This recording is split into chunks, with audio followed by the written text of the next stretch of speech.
INA Podcast.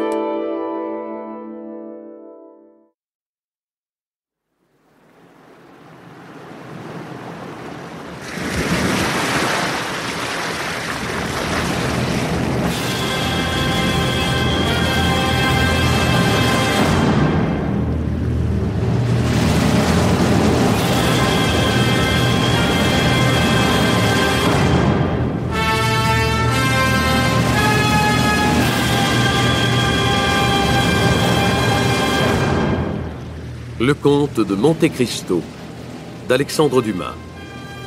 Adaptation Pierre Dupriez et Serge Martel. Avec Pierre Santini dans le rôle d'Edmond Dantès. Réalisation Jean-Jacques Vierne.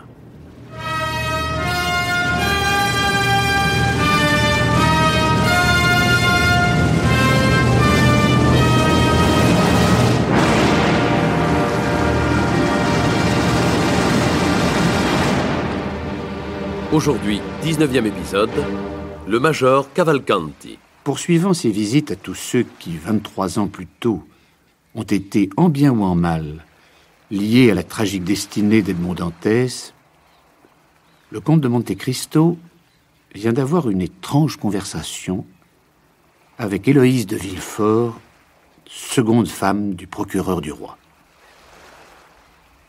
En effet, au cours de cet entretien, dont le comte a subtilement orienté le cours, Héloïse n'est pas parvenue à cacher l'intérêt malsain qu'elle porte à la vertu de certains poisons. Et elle s'est montrée ravie lorsque le comte lui a promis de lui faire parvenir la recette d'un élixir qui peut ou rendre la vie ou donner la mort. Durant cette brève incursion chez les Villefort, nous avons également appris que Valentine, fille d'un premier mariage du procureur, et Maximilien Morel s'aiment en secret, alors que Villefort envisage de marier sa fille à Franz d'Épinay. Tout ceci s'est passé le 30 mai 1838.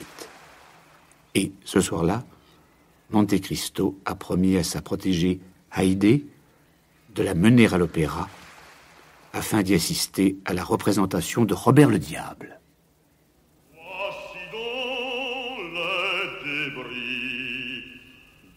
Monastère antique, voué par Rosalie au culte du Seigneur.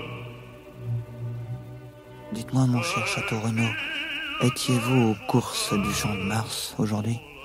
Oui, mon cher Albert. Je vous y ai cherché en vain. Et qui a gagné ? Nautilus. J'avais parié pour lui. 50 louis. Mais il y avait 3 courses. Il y avait le prix du Jockey Club, une coupe d'or. Il s'est même passé une chose assez bizarre. C'est un cheval et un jockey complètement inconnus qui ont gagné cette course. Un cheval inscrit sous le nom de Vampa. Comment ? Monté par un jockey du nom de Job, gros comme le poing. On a été obligé de lui fourrer 20 livres de plomb dans ses poches, ce qui ne l'a pas empêché d'arriver au but 3 longueurs avant Ariel et Barbaro. Un cheval inscrit sous le nom de Vampa. Il doit appartenir au comte de Monte Cristo. Puisque vous le dites. Voilà des personnes de votre connaissance, vicomte. En vérité, je ne comprends pas ce que vous pouvez avoir contre mademoiselle Eugénie Danglars. C'est une fort belle personne. En fait de beauté, j'aimerais mieux quelque chose de plus doux, de plus féminin. Elle chante à ravir, dit-on. En effet. Mais elle parle aussi 2 ou 3 langues, dessine facilement, fait des vers, compose de la musique. Elle est surtout passionnée par ce dernier art qu'elle étudie avec une de ses amies de pension. Jeune personne sans fortune, mais ayant toutes les dispositions possibles pour devenir une excellente cantatrice. On assure que mademoiselle Louise d'Armilly, c'est le nom de la jeune virtuose, entrera un jour au théâtre. Bon. C'est d'ailleurs pourquoi mademoiselle Danglars, quoique la recevant chez elle, ne se montre point en public en sa compagnie. Mais elle la reçoit beaucoup chez elle. Qui donc a repris la loge de l'ambassadeur de Russie ? Elle me semble remise à neuf. Je n'y ai encore vu personne. Oh, tenez, Voilà qu'on y entre. C'est Monte Cristo et sa grecque. Tout le monde les regarde. Allons-y. Vous allez chez le comte de Monte Cristo? Non, je vais présenter mes devoirs à Madame la baronne Danglars et à sa fille. Saluez Lucien Debray pour moi, hein, je vois qu'il est là.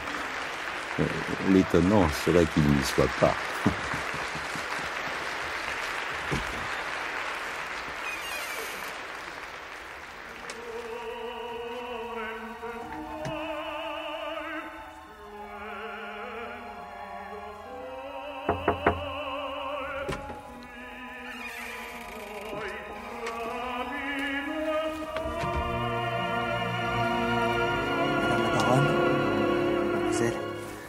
Bonsoir, Lucien. Ah, mon cher. Vous voyez un homme à bout, mais qui vous appelle à l'aide. Voici madame qui m'écrase de questions sur le comte de Monte Cristo et qui veut que je sache d'où il est, où il va, alors que je lui ai dit, demandez tout cela à Morcerf. Il connaît son Monte Cristo sur le bout du doigt. Pour ma part, le comte n'a d'autre mérite que d'être 2 fois riche comme un nabab. Vous savez qu'il a un crédit illimité sur la maison du bas. Et qu'il a annoncé qu'il comptait rester 1 an à Paris et y dépenser 6 millions. C'est le chat de Perse qui voyage incognito. Et cette femme qui est avec lui, monsieur Lucien, avez-vous remarqué comme elle est belle? En vérité, mademoiselle, je ne connais que vous pour faire si bonne justice aux personnes de votre sexe. Qui peut-elle être? Cette jeune femme est une grecque. Ah? Mais là se bornent mes connaissances. Je sais en outre qu'elle est musicienne, car un jour que j'ai déjeuné chez le comte, j'ai entendu les sons d'une gouzla qui ne pouvait venir que d'elle. Il reçoit donc votre comte? Oh, d'une façon splendide. Il faut que je pousse Danglars à lui offrir quelques dîners, afin qu'il nous le rende. Comment? Vous irez chez lui? Mais il est garçon, ce mystérieux comte. Vous voyez bien que non. Cette femme est une esclave, à ce qu'il nous a dit lui-même. Elle a plutôt l'air d'une princesse. Elle est couverte de diamants. Elle en a même trop. Elle serait plus belle sans cela, car on verrait son cou et ses poignets qui sont charmants de forme. L'artiste. Là, voyez-vous, qui se passionne. J'aime tout ce qui est beau. Que dites-vous du comte, alors? Il est bien pâle. Justement, c'est dans cette pâleur qu'est le secret que nous cherchons. Morcerf, vous devriez nous amener votre comte. Pourquoi faire? Pour lui parler. N'était pas curieuse de le voir? Pas le moins du monde. Étrange enfant. Bon, je me sacrifie. Je vais tâcher de vous satisfaire, madame.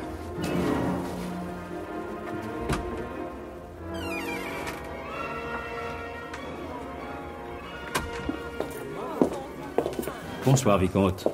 J'ai pensé que vous veniez chez moi et je suis sorti pour vous accueillir. Bonsoir, comte. Je n'ai pas aperçu le comte de Morcerf. Il doit arriver d'un moment à l'autre.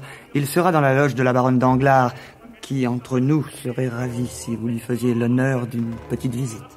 J'irai. Cette charmante personne qui est avec elle, c'est sa fille? Oui. Je vous en fais mon compliment. Oh, nous en reparlerons plus tard. Que dites-vous de la musique? Quand je veux entendre d'admirable musique, de la musique comme jamais l'oreille mortelle n'en a entendu, je dors. Eh bien, mais vous êtes à merveille ici. Dormez, mon cher comte, dormez. L'opéra n'a pas été inventé pour autre chose. Votre orchestre fait trop de bruit. Pour le sommeil dont je vous parle, il faut le calme et le silence, et puis une certaine préparation.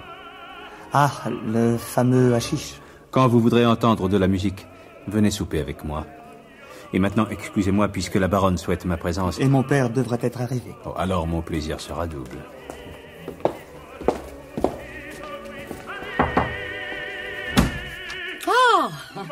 Venez, comte.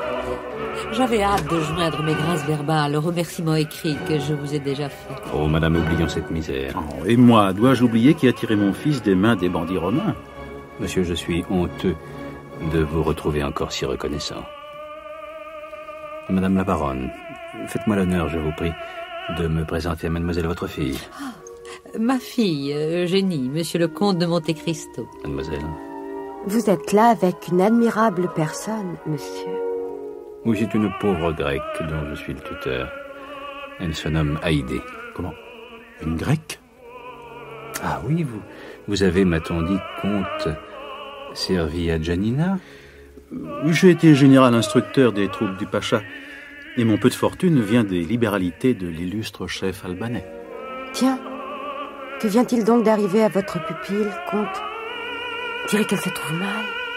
En effet, je vous demande de m'excuser.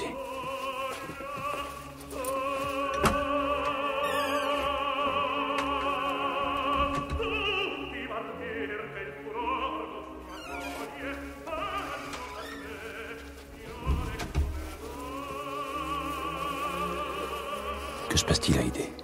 Avec qui causais-tu là-bas, Seigneur? Cet homme qui nous tourne presque le dos.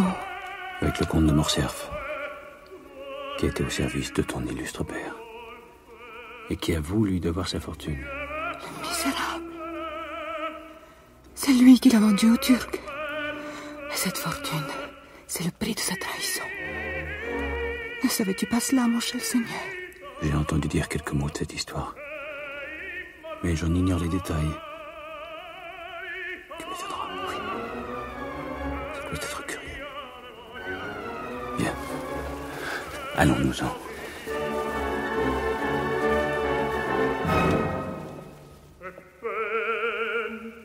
Simona, da Cristian da Porta,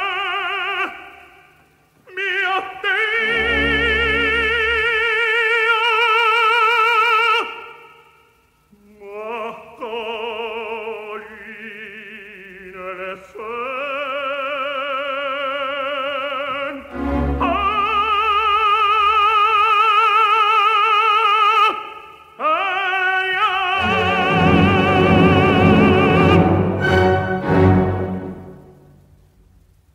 Juin 1838. Monsieur le vicomte de Morcerf, monsieur Lucien Debray. Ah. Cher vicomte, monsieur Debray, vous me voyez enchanté de votre visite. Dois-je vous dire, monsieur le comte, que madame la baronne Danglars m'a chargé de vous renouveler les remerciements qu'elle n'a pu vous adresser l'autre soir au théâtre. Non, laissons cela, monsieur Debray. Dites-moi, vicomte, vous êtes en rapport presque continuel avec le baron Danglars.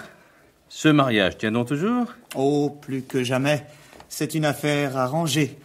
Mon père et monsieur Danglars ont servi ensemble en Espagne, mon père dans l'armée, monsieur Danglars dans les vivres. C'est là que mon père, ruiné par la Révolution, et le baron qui, lui, n'avait jamais eu de patrimoine, ont jeté les fondements de leur fortune. Elle est jolie, mademoiselle Eugénie. Mais d'une beauté que je n'apprécie pas. Je suis un indigne. Vous ne me paraissez pas enthousiaste de ce mariage. Mademoiselle Danglars est trop riche pour moi. Bon, elle vous enrichira et vous l'anoblirez. Il y a aussi ma mère. Elle ne sourit pas à cette union. Elle a je ne sais quelle prévention contre les Danglars. Ah, que vous êtes heureux d'être libre. Mais soyez libre aussi, qui vous en empêche? Ce serait une trop grande déception pour mon père. Ah, alors épousez mademoiselle Danglars. Oui, mais pour ma mère, ce ne sera pas de la déception. Ce sera de la douleur. Alors ne l'épousez pas. Mais que faites-vous donc, monsieur Debray? Vous le voyez? Je vois que vous alignez des chiffres sur une page de ce petit carnet, mais encore... Je calcule ce que la maison Danglars a gagné sur la dernière hausse d'Haïti. De 206, le fonds est monté à 409 en 3 jours. Et le prudent banquier avait acheté beaucoup de 206. Il a dû gagner 300 000 livres. Ce n'est pas son meilleur coup. N'a-t-il pas gagné 1 million cette année avec les bons d'Espagne? Vous parliez d'Haïti? Le baron a revendu hier à 409. S'il avait attendu aujourd'hui, le fonds retombait à 205 et il aurait perdu 20 ou 25 000. Et pourquoi le fonds est-il tombé? Je suis fort ignorant de ces intrigues de bourse. Il est retombé parce que les nouvelles se suivent et ne se ressemblent pas. Enfin, pour jouer à gagner ou à perdre 300 000 francs en un jour, il faut que le baron soit énormément riche. Ce n'est pas lui qui joue, c'est madame Danglars.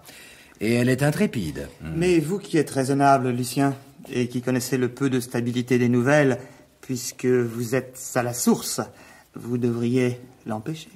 Et comment le pourrais-je? En lui donnant une bonne leçon. Expliquez-vous. Votre position de secrétaire du ministre vous confère une grande autorité pour les nouvelles. Vous n'ouvrez pas la bouche, que les agents de change ne sténographient vos paroles. Faites perdre à la baronne 100 000 francs et cela la rendra prudente. Mais comment? Avec une fausse nouvelle. Démentie le lendemain. Très bon, très bon. J'y penserai. Bien, il se fait tard, mon ministre m'attend. Monsieur le comte. Nous nous reverrons bientôt, je pense.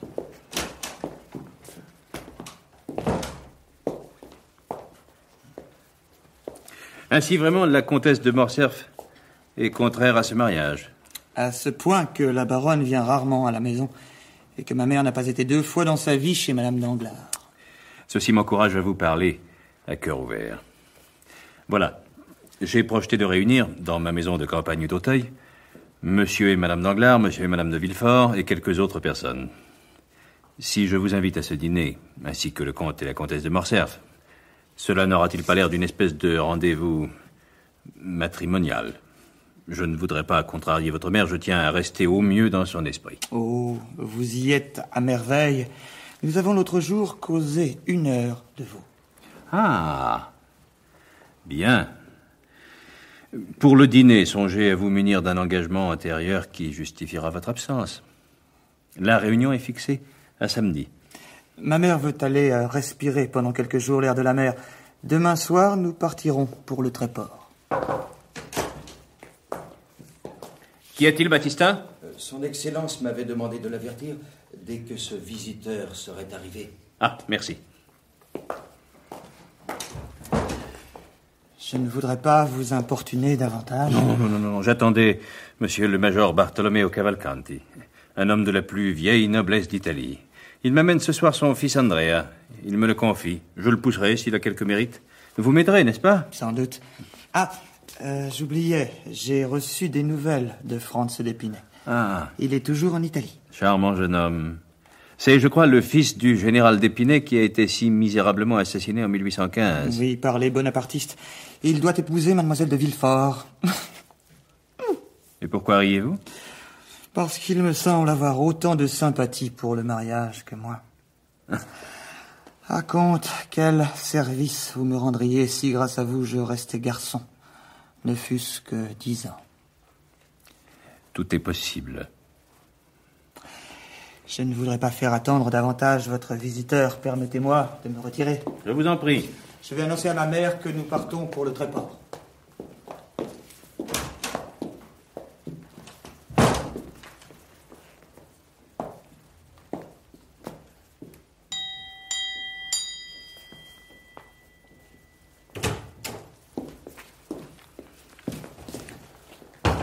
Monsieur Bertuccio, vous saurez que je reçois samedi dans ma maison d'Auteuil. Bien, monsieur. J'ai besoin de vous pour que tout soit préparé convenablement. Cette maison peut être fort belle. Il faudrait tout changer, monsieur le comte. Eh bien, changez donc tout. Ah, à l'exception de la chambre à coucher de damas rouge. Vous la laisserez même absolument comme elle est. Et vous ne toucherez pas au jardin non plus. Je ferai tout mon possible pour que monsieur le comte soit content. Parfait.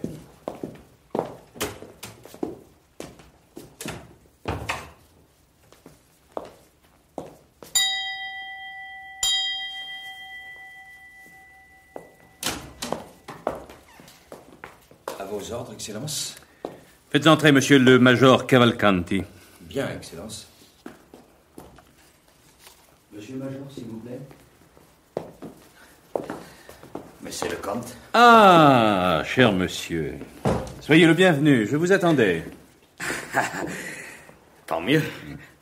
Vous êtes bien monsieur le comte Bartolomeo Cavalcanti, ex-major au service d'Autriche. Et je ne demande pas mieux, moi, vous comprenez. Vous m'êtes adressé par cet excellent abbé Busoni, et vous avez une lettre de lui. Si, la voilà.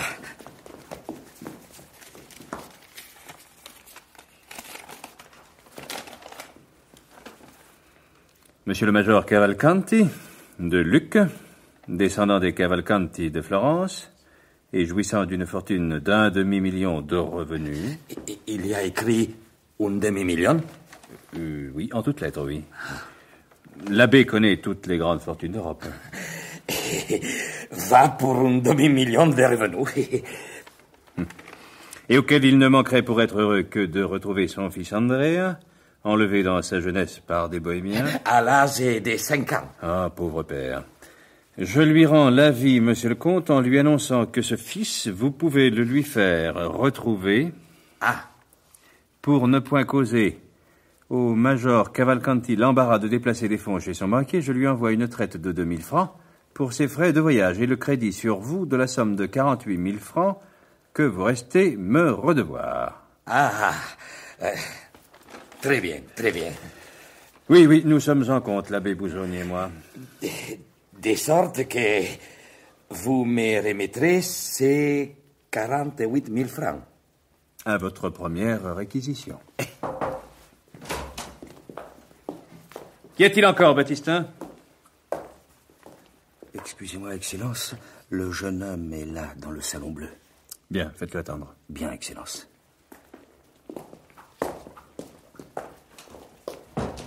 Ainsi, monsieur, vous habitiez Lucques, vous étiez riche, vous êtes noble, vous jouissiez de la considération générale, vous aviez tout ce qui peut rendre un homme heureux, et il ne manquait qu'une chose à votre bonheur, retrouver votre enfant. Si. Mais on m'avait dit que vous étiez célibataire. On les croyait, et moi-même, je les croyais aussi. Oui, vous aviez accrédité ce bruit. Un péché de jeunesse que vous vouliez cacher à tous les yeux, pas pour vous, car un homme est au-dessus de ces choses-là, mais pour la mère. Voilà, pour la mère. Bien, qui appartenait à l'une des premières familles d'Italie, je crois, la marquise Olivia Corsinari, n'est-ce pas? Si. Que vous avez fini par épouser, cependant, malgré les oppositions de la famille. Mon Dieu, oui, j'ai fini par là. Très bien. Et vous apportez vos papiers bien en règle. Quel papier? Mais comment? Votre acte de mariage et l'acte de naissance de l'enfant, Andrea Cavalcanti, c'est bien Andrea qu'elle s'appelle, non? Je crois que oui. Comment vous croyez? Dame, il y a si longtemps qu'il est perdu, je n'ose l'affirmer. Oui, c'est juste, oui. Enfin, vous avez tous ces papiers. Monsieur le comte, n'étant pas prévenu, j'ai négligé de les prendre avec moi. Ah? Sont-ils nécessaires? Indispensable. Pour le jeune homme, à qui il pourrait faire manquer un riche mariage. Oh, peccato. Enfin, heureusement que je les ai, moi. Par exemple. Eh oui, l'abbé Busoni a songé pour vous. C'est un homme de précaution. Oh, c'est un homme admirable. Il vous les a envoyés. Oui, les voici. Le certificat de mariage et l'acte de baptême d'Andrea Cavalcanti. Tout est en règle. Prenez ces papiers, vous les donnerez à votre fils qui les gardera soigneusement. Je les lui recommanderai. Bien. Ah, maintenant, quant à la mère du jeune homme. Ah oui, la mère. Oui. Elle est morte depuis 10 ans. Et je la pleure encore, monsieur. Autre chose, il est inutile qu'on sache que vous êtes séparé de votre fils depuis 15 ans. Toutes ces histoires de bohémiens qui enlèvent les enfants n'ont pas de vogue chez nous. Vous l'avez envoyé faire son éducation dans un collège de province et vous voulez qu'il achève cette éducation dans le monde parisien. Je comprends. Bien, maintenant que tout est arrêté, que vos souvenirs remis à neuf ne vous trahiront pas, vous avez deviné sans doute que je vous ménage une surprise. Agréable? Pour un père. Votre enfant, votre fils, votre Andrea est ici. Ah, molto bene, molto bene. N'est-ce pas? Au cas où la voix du sang resterait muette, il n'y aurait pas à vous tromper. Il entrera par cette porte. C'est un beau jeune homme blond. Un peu trop blond, peut-être. De manière prévenante, vous verrez. À propos... Oui? Vous savez que je n'ai emporté avec moi que les 2000 francs que ce bon ami Busoni m'avait fait passer. Et là-dessous, j'ai fait des voyages, et puis j'ai... Et puis, vous avez besoin d'argent. Si. C'est trop juste, cher monsieur Cavalcanti. Tenez, voici pour faire un compte 8 billets de 1000 francs. Je vous dois encore 40 000 francs. Grazie mille. Mais votre Excellence veut-elle un reçu? À quoi bon? Entre honnêtes gens, ces précautions sont inutiles. Ah oui, c'est vrai. Entre honnêtes gens. Un dernier mot, comte. Il n'y aurait pas de mal à ce que vous quittiez cette redingote. Vraiment? À Paris, il y a déjà longtemps que ce costume, quelque élégant qu'il soit, a passé de mode. Ah, c'est fâcheux. Que maîtresse. Eh bien, ce que vous trouverez dans vos malles. Comment dans mes malles? Je n'ai qu'un portemanteau. Avec vous? Oui, sans doute. Mais vous êtes, major, un homme de précaution. Et vous avez envoyé vos malles en avant. Ah, bon. Elles sont arrivées hier à l'Hôtel des Princes, rue de Richelieu. C'est là que vous avez retenu votre logement. Ah, molto bene, si. Ma, alors, dans ces malles... Je présume que vous y avez fait enfermer par votre valet de chambre tout ce qu'il vous faut. Habit de ville, habit d'uniforme. Dans les grandes circonstances, vous mettrez l'habit d'uniforme, cela fait bien. Ah, n'oubliez pas votre croix. On s'en moque encore en France, mais on en porte toujours. Molto bene, molto bene. Bien, et maintenant que votre cœur est affermi contre les émotions trop vives, préparez-vous, cher monsieur Cavalcanti, à revoir votre fils Andrea. Mon fils? Je vais le chercher et je vous l'amène.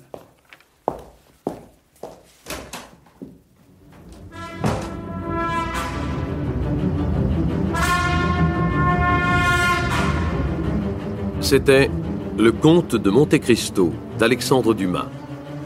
Adaptation Pierre Dupriez et Serge Martel. Aujourd'hui, 19e épisode, le Major Cavalcanti. Avec Edmond Dantès, alias Monte Cristo, Pierre Santini. Albert de Morcerf, Richard Leduc. Château Renaud, François Marié. Lucien Debray, Gilles Guillot. La baronne Danglars, Claire Morier. Eugénie Danglars, Juliette Berthaud. Le comte de Morcerf, Jean-François Calvé. Haïdé, Catherine Vichniakov. Baptistin, Jacques Maire. Bertuccio, André Weber. Le major Cavalcanti, Jean Péméja. L'annonceur, Bernard Lavalette. Bruitage, Louis Amiel. Chef opérateur du son, Marcel Grenier. Collaboration technique, Bernard Delfieux. Régisseur de production, Anna Sibert. Réalisation, Jean-Jacques Vierne.